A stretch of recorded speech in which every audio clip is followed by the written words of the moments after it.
In this week's programme, we compare the life on the land from 50 years ago with today and meet the scientist who breeds the harvests of tomorrow.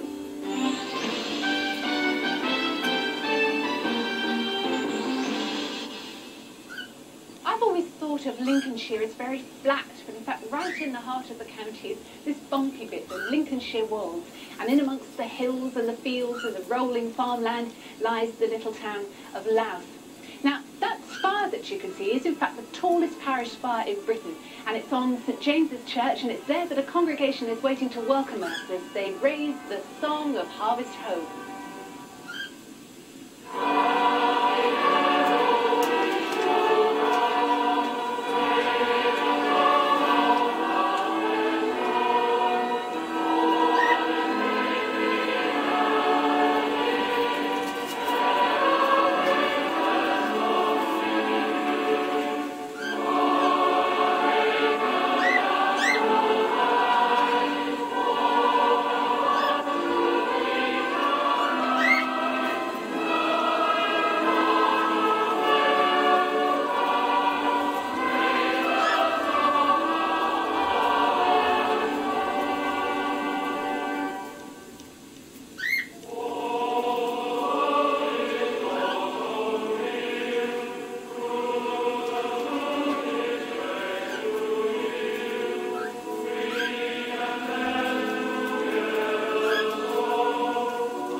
In many ways, time seems to have passed Louth by, with its streets of Georgian houses that look much the same today as they always did.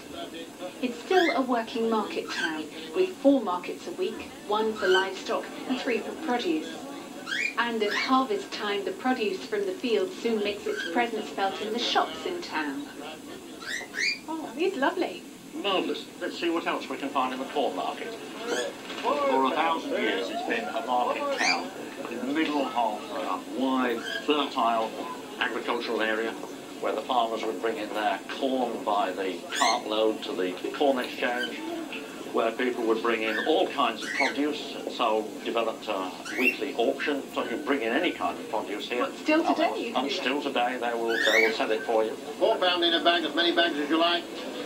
How many, please? 2. 50 on the side. Yeah. 50 on the side.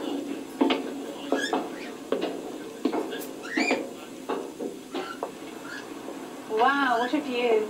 Now, this is clearly an area that you love very much, David. When I look at this lovely Lincolnshire countryside, I'm reminded of the saying, understand the creation if you wish to know the Creator. And I have no doubt that in that mosaic of field and hedge and tree, there is God's hand. And for me, it lifts the spirit.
It's a family business, started by my parents. There are 5 of us, and the male members do the farming side, if you like, of actually being on the machinery, and I do the bookkeeping side. It works very well because we're each there to support each other, so that you're not carrying the load yourself. What do you see as the main changes that you've been aware of in farming over the years? Mechanics, I think, now is one of them. We have such, when we were young, we had the Shire horses, and you come through a period now where you've got everything done by machinery, even to the fact that all my brothers now have mobile phones. So that they're not separate, they've always linked up with each other. When we were young also, that your farm was a family unit. It was like a little village on its own.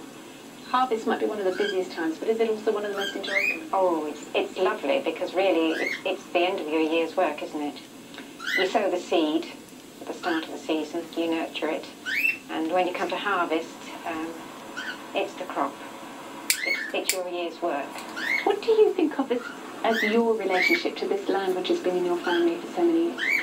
Well, we're custodians of the land, and as such, we care for the land and pass it on to the next generation as we find it, if not in a better state. It's not really our land, it's God's land.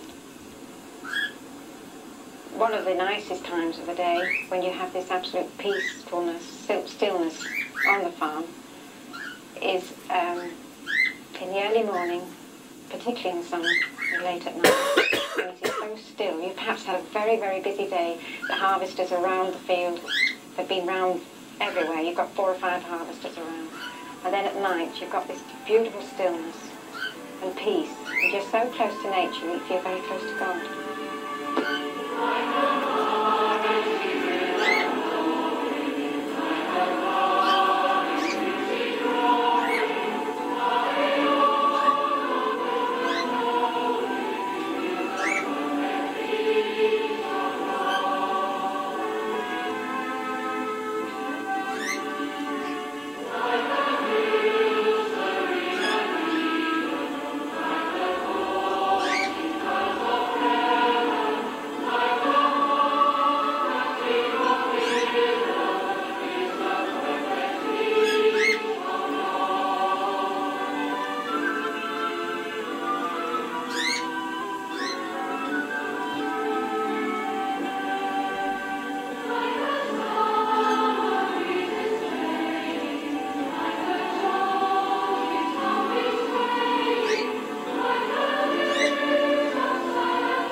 That same day, Jesus went out and sat by the lakeside,